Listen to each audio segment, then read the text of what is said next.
మూర్తి భవించిన అనుభవ విద్యావాణి క్షేత్ర JEE mains లో కొట్టింది సూపర్ బోని. సామాజిక బాధ్యత తీసుకోవాల్సిన అవసరం ఉంది. ఇది జరగాలి. అందుకే ఏ పని చేసినా పేదవారి కోసం చేయాలనుకుంటున్నాం. దీనికి ప్రత్యేకమైన శ్రద్ధ పెట్టాం.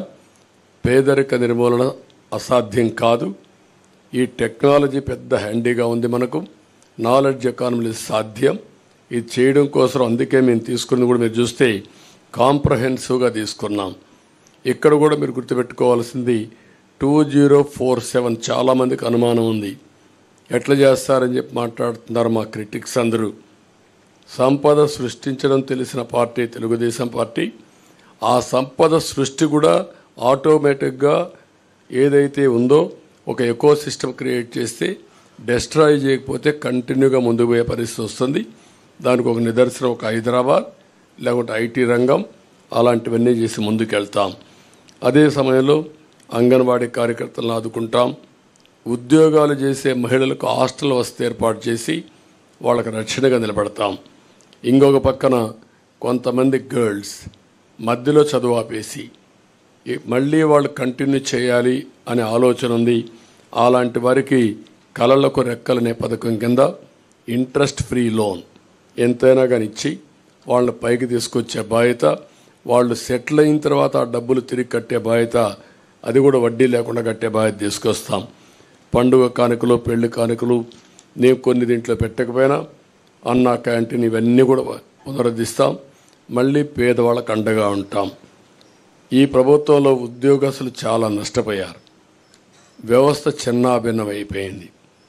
వ్యక్తులు కూడా ఆ ఉద్యోగాలను చేసే వాళ్ళందరూ వ్యవస్థలు డెస్ట్రాయ్ అయినాయి. వ్యవస్థలు నిర్వీర్యం అయిపోయినాయి.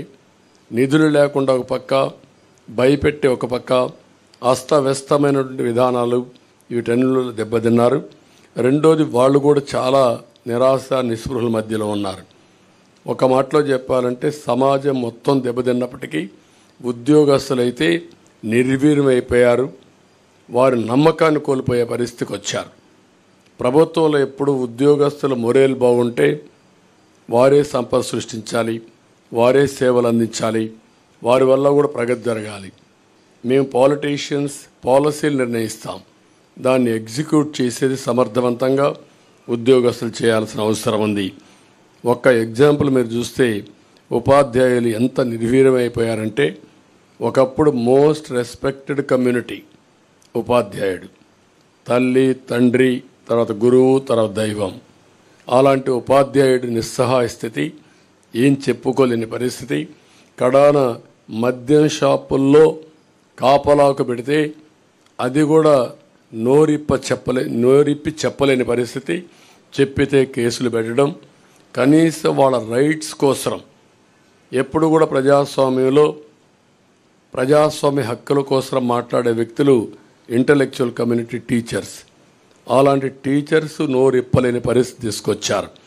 ఇంకొక పక్కన మనం ఒకసారి చూస్తే వీళ్ళందరిలో పిఆర్సీ లేదు, ప్రావిడెంట్ పిఎఫ్ లేదు, సరెండర్ లీవులు లేవు, లేకపోతే టీఏలు లేవు, లేకపోతే ఏది కూడా లేకుండా 20,000 25,000 కోట్ల రూపాయల బకాయిలు పెట్టి అడిగితే వాళ్ళ మీద కేసులు పెట్టడం, వాళ్ళ సంఘ నాయకులను అరెస్టులు చేయడం, కావాలని కేసులు పెట్టి ఏసీబీ కేసులు పెట్టి వేధించడం, ఇది ఒక ఆనవాయితీగా అయిపోయింది.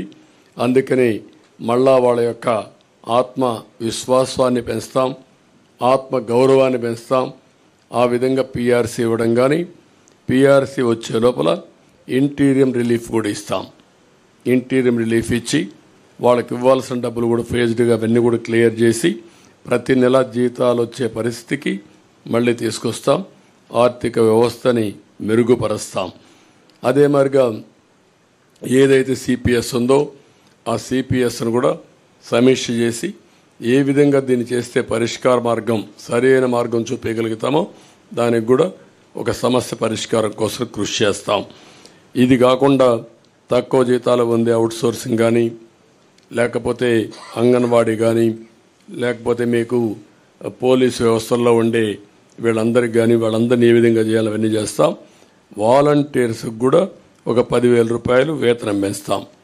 పాడి పరిశ్రమ స్వయం ఉపాధికి ఉపయోగపడుతుంది. దీన్ని కూడా పెద్ద ఎత్తున అభివృద్ధి చేస్తాం. ఇది కాకుండా కాపు సంక్షేమం కోసం ఒక 15,000 కోట్ల రూపాయలు ఖర్చు పెడతాం. ఇప్పుడు ఫస్ట్లో మీరు చూస్తే ఈబీసీ తీసుకొచ్చాం. ఈబీసీ తీసుకొచ్చినప్పుడు 10% ఈబీసీలకు రిజర్వేషన్ చేసే పరిస్థితి వస్తుంది. 10% అంటే ఉద్యోగాల్లో కాలేజ్ సీట్లలో 10% ఉంటుంది. అందులో కాపులు ఎక్కువ మంది ఓసీస్లో వెనుకబడిన వర్గాలు ఉంటే, ఆర్థికంగా వెనుకబడి ఉంటే వాళ్ళకి ఎక్కువ రిజర్వేషన్లు వస్తాయి. ఆ విధంగా దామాషా ప్రకారం వారి వారి ప్రాధాన్యతను బట్టి దానికి ఇచ్చే పరిస్థితి వస్తుంది. అవసరమైతే 5 ఏళ్లకు ఒకసారి సమీక్ష చేసుకుంటాం, ఎకనామిక్ సర్వే చేపిస్తాం. ఆ సర్వే ప్రకారం ముందుకు పోతాం. ఇక్కడికి వచ్చినప్పుడు కాపు యువతకి, మహిళలకి నైపుణ్యాభివృద్ధి, స్వయం ఉపాధికి ఎక్కువ ప్రాధాన్యత ఇస్తాం. కాపు భవనాలు కూడా కట్టి వారిని ఆదుకుంటాం. అదే సమయంలో ఆర్యవైశ్య సంక్షేమం కోసం ముందుకు పోతాం. క్షత్రియ సంక్షేమం, అగ్రవర్ణాల్లో ఉండే ఇతర పేదలకు కూడా న్యాయం చేయడం, ఇవి చేస్తూనే ఈరోజు ప్రత్యేక కార్పొరేషన్ ఏర్పాటు చేసి ఎక్కడికక్కడ ఇవన్నీ ముందుకు తీసుకుపోతాం. ఇంకొక పక్క పెన్షన్ కూడా మొన్నే అనౌన్స్ చేశాం. 4,000 రూపాయలు పెన్షన్ ఇస్తున్నాం. అది కూడా ఏప్రిల్ నుంచి ఇస్తాం. పెంచిన పింఛను ఏప్రిల్ నుంచి ఇచ్చి, ఇంకొక పక్కన వికలాంగులకి, దివ్యాంగులకి 6,000 రూపాయలు ఇస్తాం. వైకల్పానికి పూర్తిగా అంటే 2 కాళ్ళు చేతులు లేకుండా అవస్థపడే వాళ్ళకి 15,000 రూపాయలు ఇస్తాం. కిడ్నీ, తలసేమియా వంటి దీర్ఘ వ్యాధులు ఉండే వాళ్ళకి 10,000 రూపాయలు పింఛన్ ఇస్తున్నాం. ఇది కాకుండా 2 సెంట్లు ఇంటి జాగా గ్రామీణ పట్టణ ప్రాంతాల్లో, గ్రామాల్లో 3 సెంట్లు ఇస్తాం. ఇవి కాకుండా మీరు ఒకసారి చూస్తే ఇప్పటికే మంజూరైన పట్టాలకు ఇళ్లు కట్టిస్తాం. ఎవ్వరికి ఇంటి జాగాలు క్యాన్సిల్ చేయం. అదే సమయంలో అక్కడే ఇళ్లు కట్టించే పరిస్థితి తీసుకొస్తాం. ఇళ్ళు లేని ప్రతి ఒక్కరికి టిట్కో ఇళ్ళు ఇమీడియట్గా హ్యాండ్ ఓవర్ చేస్తాం. ఇవి కాకుండా అందరికీ ఇళ్లు కట్టించే పరిస్థితి తీసుకొస్తాం. ఎస్సీ ఎస్టీ సంక్షేమానికి కట్టుబడి ఉన్నాం. జిల్లాల వారీగా వర్గీకరణ కూడా చేస్తాం. ఎస్సీ ఎస్టీలకు 50 సంవత్సరాలకే పింఛన్ ఇస్తాం. సప్లాన్ నిధులు వారి అభివృద్ధి కోసమే ఖర్చు పెడతాం. ఏజెన్సీలో ఆదివాసీ ఉపాధ్యాయులు నియామకం చేస్తాం. జీవో నెంబర్ 3 మళ్ళీ రివైవ్ చేస్తాం.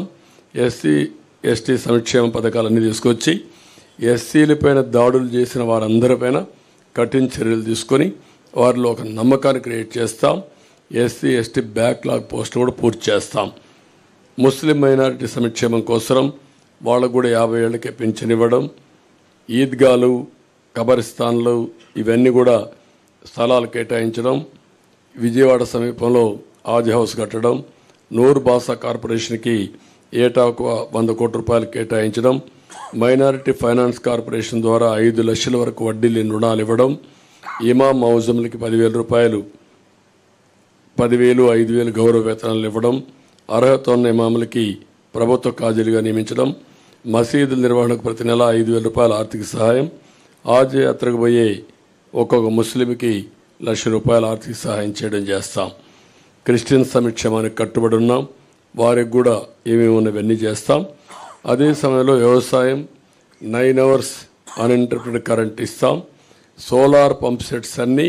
సుమన్ టీవీలో మీ పర్సనల్ అండ్ బిజినెస్ ప్రమోషన్స్ కోసం కింది నెంబర్కి కాంటాక్ట్ చేయండి.